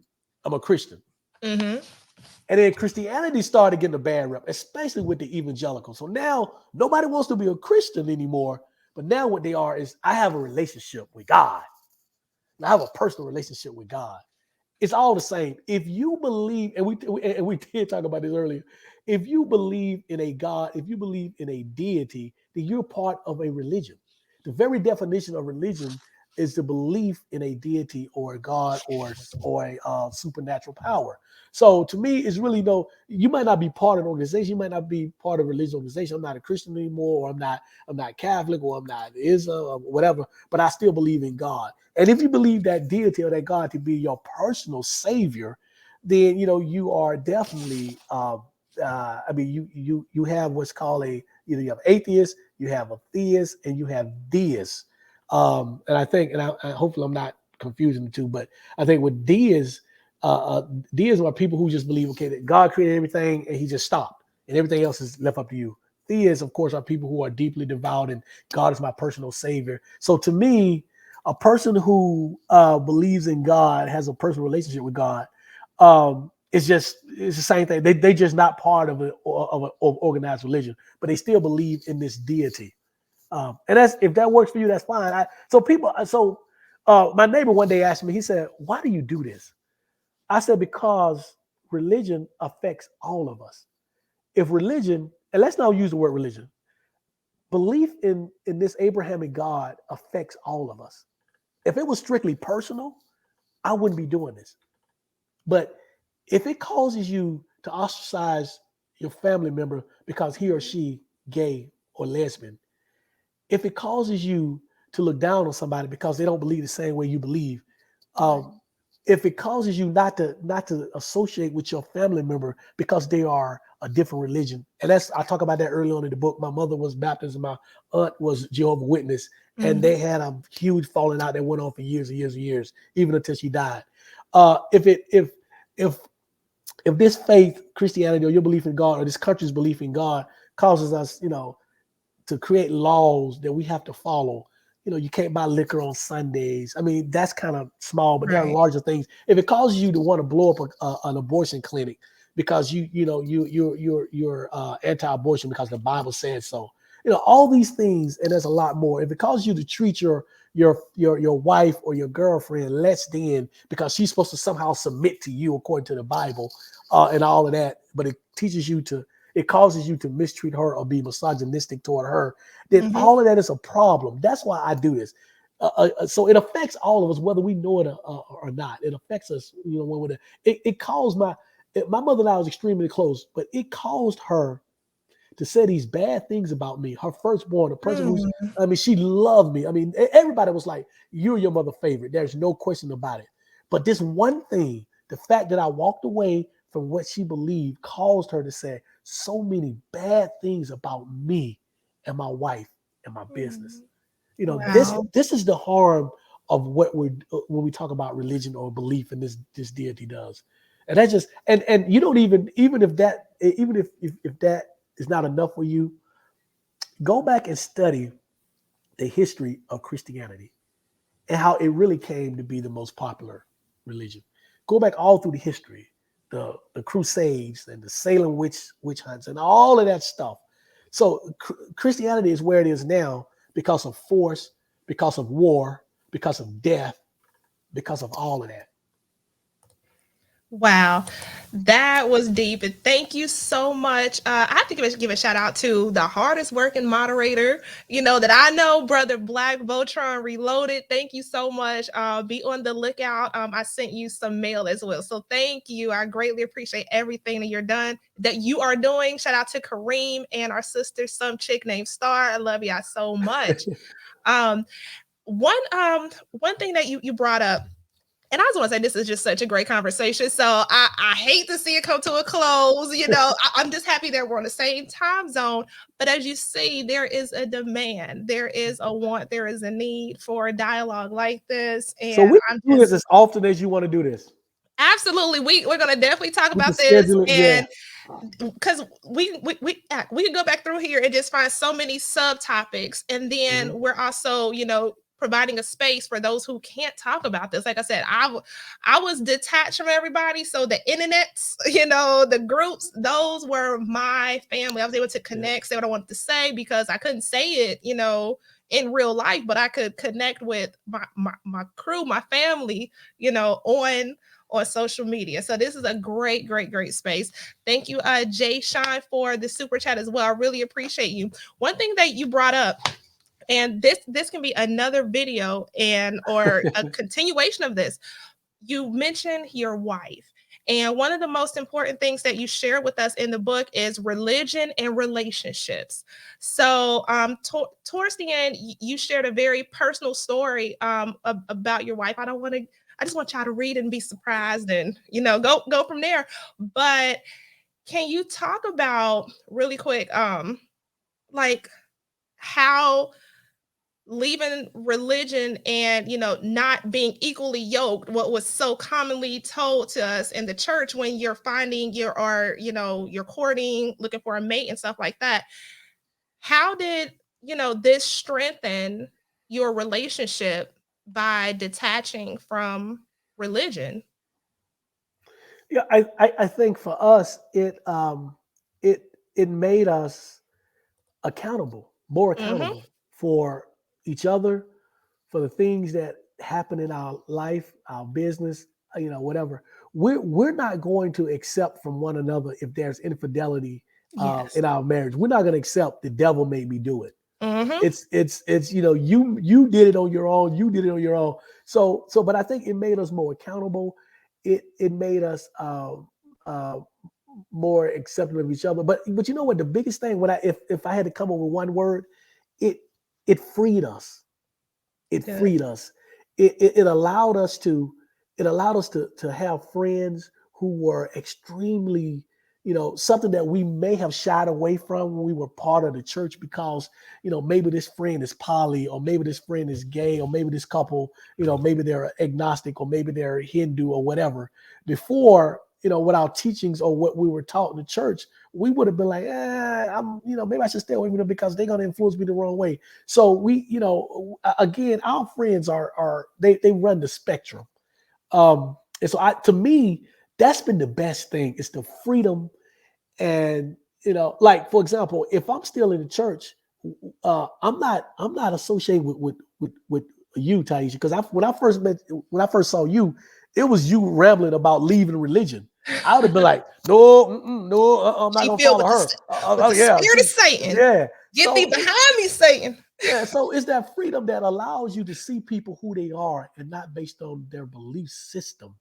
Mhm. To me, that's the most important thing because I think about how rich my life is now with the people that I have in my life, and it has nothing to do with what they believe or what they Yeah. don't believe. That and again, with our relationship is so open and it's so flowing, and my Mhm. wife is free to be whatever she want to be. She's free to read and pursue whatever it is that she wants to. And the same thing for me. She Mhm. allows me to be me. I know people are like, "Oh, your husband crazy." It's that what makes that's one of the things that makes our relationship so great. We'll be married 17 years. No, 16 Congrats. years. 16 years next Thursday, a week from I guess actually a Wow. week from now. So yeah, so we Congratulations. been together 17 years. Wow. It didn't even take it only took a year for us to meet and get married. But she is she is awesome. Let me say this, Sending big hearts to her. I know, and let me say this, and I'll probably close with this because I know we've been on for a while. But um, and I'm getting emotional thinking about it. When I started this, I was concerned about how she would see me. As a mother is really religious, and I love her. I love my mother. I have the greatest in-laws. My mother-in-law, my father-in-law, they are fantastic. But my mother-in-law is extremely devout. So I was a little concerned about how my wife would see me or view me with this. Um, Not only has she given me her blessings and her okay, she's my biggest supporter. Some of the stuff that I come up with, it be her. She behind the scenes, but I get all the blame for it. But sometimes it be her. But she allows me to be me and to embark on this journey because she's on a journey too. And we understand that our journeys are in a sense they're together, but they're also separate. And that's how Mhm. kind of a marriage is. You guys come together, but you still have your individuality, and that's how we are. So I wouldn't be doing this if my wife wasn't cool with it and my biggest supporter. She edits my videos. She does all of this. So um I am very fortunate. And she created the business that we have that enables me to do this without, because somebody told me one day you're gonna need to get a job from somebody, so you better cut this stuff out because they're not gonna hire you because you're not a believer, blah blah blah. I said, bro, let me tell you something. I said, we've been doing this business for 14 years. We've been fortunate enough to do what we need to do. I'm not saying I'm never gonna say never ever, but I'm telling you, I'm comfortable in doing what I'm doing because I believe that I'm always gonna be working for myself. Yes. So kudos to my wife, Salima Cartwright. That is my We backbone. love She's my you. everything. Love her to death. She is, yeah, absolutely. Yeah. And thank you for the anniversary shout outs. Yeah. So next Thursday is our anniversary. Yep. So yeah, but yeah, that is so I love this, Taisha. We can set up something regularly. We can do this because and it's not about me and you. It's about the community Yes. that we're trying to continue to develop and get people invited in so that they have the freedom to explore to this. And that's how I see it. I love it. This can absolutely work. Like I said, I was actually excited. I was like, oh my gosh. Like last week, we were actually supposed to bring this to y'all last week. But man, Satan got to me. No, I'm playing. I was just let me tell you, I was under the mother flipping weather. Oh my gosh. It wasn't the Climax 19. I actually had I think I had like a pinched nerve in my back. Oh, And let me tell you, oh my gosh, like it was worse. That was the worst pain of my life. Like my son was 8 pounds, 9 ounces, but ooh, that's a big boy. this had me, I was shedding tears. Y'all see me strong out there shooting guns and stuff like that. Man, I was a mess in this house. And brother, I was like, look, I don't want to say I'm under the weather, but I'm like, I can't tonight. Can we put this for next week? Yeah. No, it's fine. I'm so glad that because we've been talking about this for months and months, and I'm just glad Absolutely. Well, it that is we finally finally did here. it. I cannot wait, to take a drive up to see you and Yeah, bring this we in gotta do person, that. be in the same room. This Yeah, is great. we have to do this. And I tell you, however you want to do this, like I said, we can do this We can do this as often as you want to. We can make this a regular thing. We can be more informal where we just take questions. Mhm. I follow a guy named Matthew Dillahady. He is like, it's called the Okay. Atheist Experience. Okay. He is rough. He used to be a pastor. He used to be a minister. But he knows the Bible inside out, and he go hard. Like he literally cuss people out. And it's a white guy. It's a white guy. He cuss people out. He just speaks his mind. Mhm. Um, so he's had. I've seen one or two black people on the show. He had uh, Mandisa. I don't know if you know Mandisa. Mandisa. Yes, I think she's also here in Georgia as She well. she She she's in is. Yeah, Atlanta. she up the street. I She saw her runs posted Lincoln. non-believers. She runs Yep. non-believers. I've met her. She's a good person, a great person. Hey, Mandisa. So yeah, he had her on the show once, and maybe more than once, but I saw one episode he had on there. Okay. So yeah, so his format is like that. It's two people like that. They take a call-in question from usually a believer, a hardcore believer that says, why don't you believe in God? And he just goes, and his what's really great about what he does. His number one go-to is slavery in the Bible. Mm-hmm. That's his number one go-to. So people come up with all kind of excuses why slavery was different, or why it's not the same, or why it was all right, or whatever, and he shuts them down. He Yep. said, anytime you believe it is all right to own another human being, I don't care where it is, it's absolutely wrong, and that's part of your Bible. But Wow. Mandisa Thomas, Mandisa. So so we can Yes, do I say something if we similar can do this like today is Wednesday. Yeah, today is Wednesday. today, So Wednesday. weekly on Wednesday. This actually keep me on a schedule because that's one thing I've said to myself earlier. I need to get my life together. So yes, this is absolutely it. And this was so, oh my gosh, just the questions. I'm like, okay, I have to limit my questions. I have to welcome questions and Now, the there's so much more to cover. the Wiz is audience great. engagement, the feedback. Like Yeah. this is amazing. This is Wednesday is amazing. good. Wednesday at 5 o'clock is good too, because we catch the people before they go to Wednesday night service. So now they got questions that they need to go and ask their pastor about it. And that's so. If you notice, I know you follow me on Facebook, but every Sunday morning I do Good Morning Saints. Here's a meme or Yes. something, and it pisses them off. But I do it because somebody was like, so I had a fraternity brother, man. He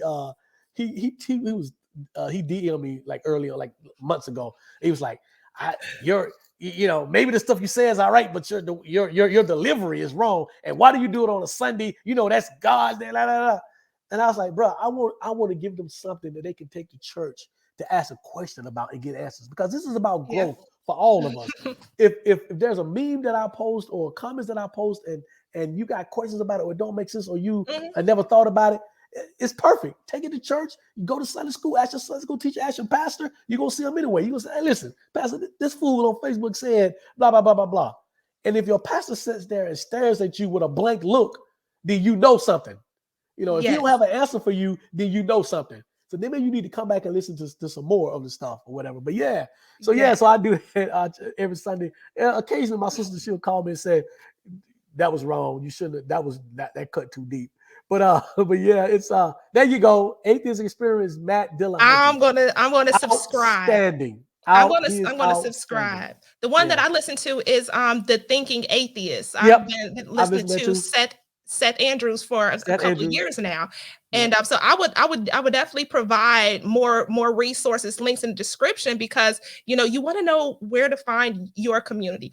And speaking of Facebook, last year last year and the year before, when physical churches was closed down, the pastors went to Facebook service, and the Facebook ministries, oh my God, people would share them on their timeline, and if Facebook wanted to share that with me, or people would tag me. So I developed a ministries called the Holy Rolling Trolling Ministries, because I am an ordained minister, but I went ahead and I would troll. And if you go to my Facebook page, my personal page where I got the shoddy, go to my photo album, Holy Rolling Trolling. And that's where, I put all these ridiculous memes that I usually share them on Sundays. And, I start the same thing. Happy Sunday, Saints.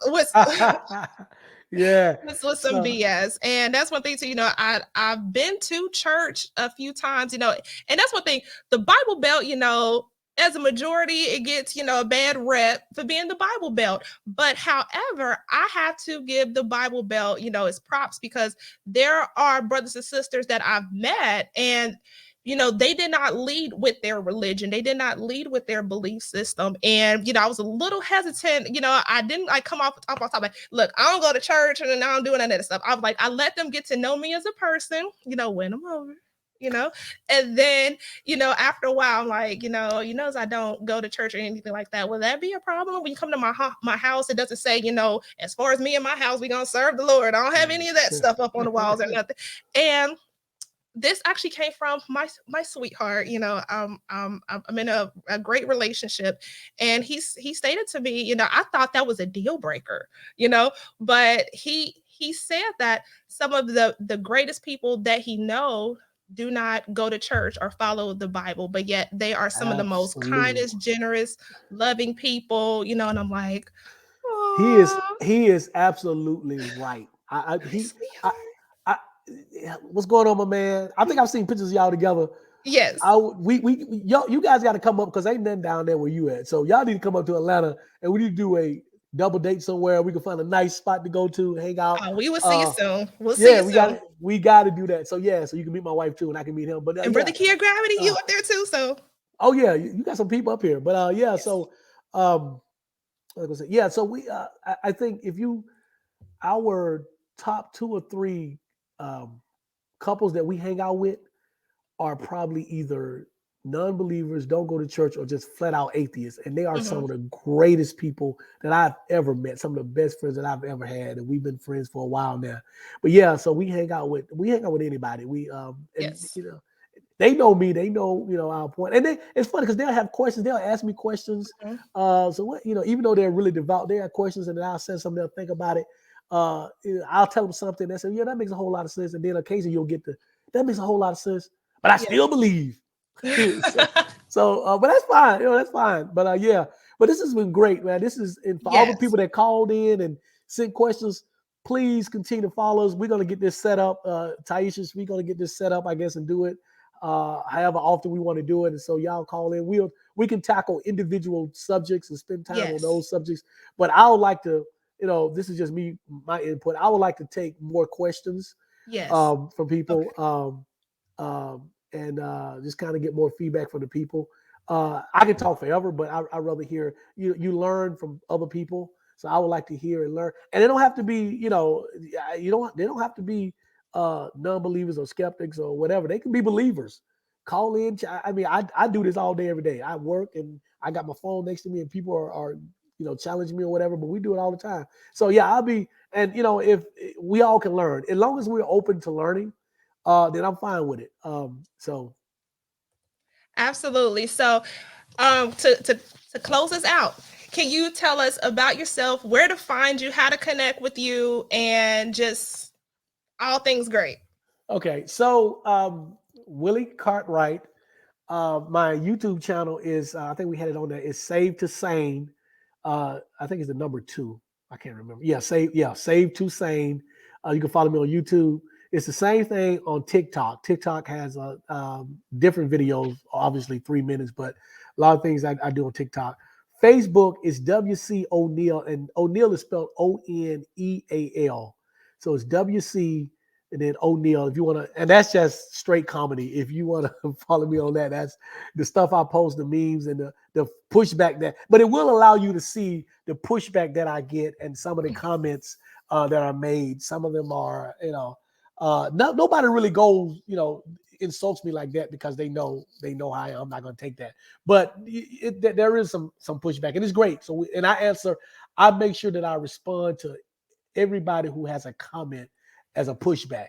And we go back and forth. A lot of times, those people that you see me argue with, they're ministers. They've been to Bible school or whatever you call it or whatever. They're current ministers or whatever. So you can follow me on that as well. So and you can get the book from Save to Sane: My Journey Away from Christianity and Why I Think Christianity has been detrimental to the African American community.